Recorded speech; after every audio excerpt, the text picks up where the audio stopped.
So if you're watching this video and you don't know how to pick up a mooring ball, I'm guessing you're a beginner. So Jimmy Cornell and Alex Thompson, who I know both watch every episode, you might want to give this one a miss, lads.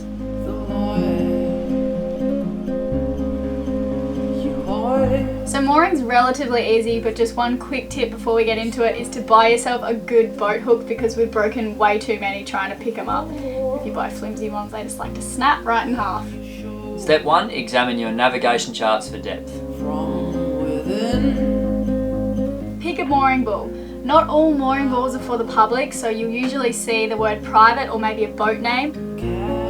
So you can email in advance to reserve a booking, and you can also get them on the VHF radio as you're getting close.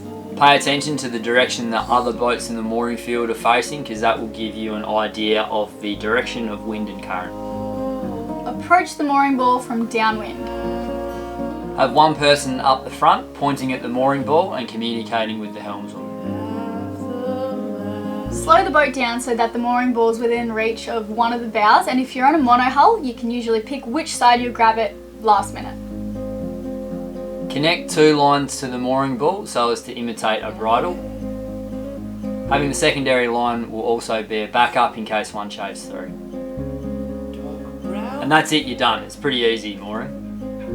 What about sailing into a mooring? Oh. Sailing in to pick up a mooring, it's not as hard as it sounds. It's actually really good fun, and it'll make you more confident with your vessel. It's a good thing to practice too in the case of your engine or engines being down and out of action.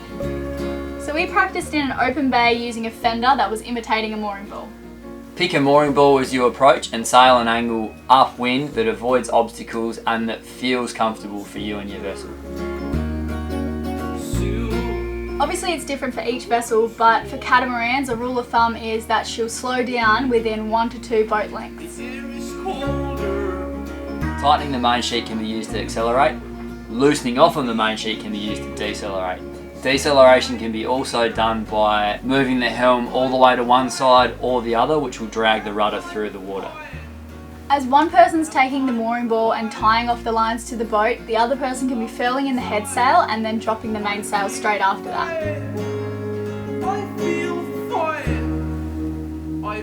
And there you go. Without using the engines, you were able to come to a stop and tie off to something. And if you've done that, you should feel pretty proud of yourself, having not started the engines.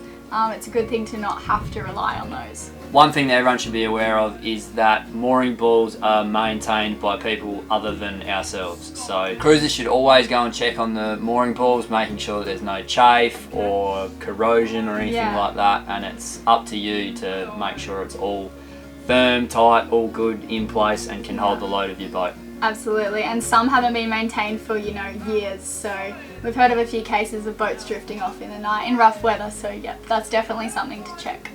Thanks for watching. If you found that helpful or liked the video, make sure you give it a like. That helps us out. If you're new here, subscribe, and if you have been around for a while, click the bell because you'll be notified of our videos as soon as they drop. Yeah. Thanks for watching, everyone. Thanks, everyone.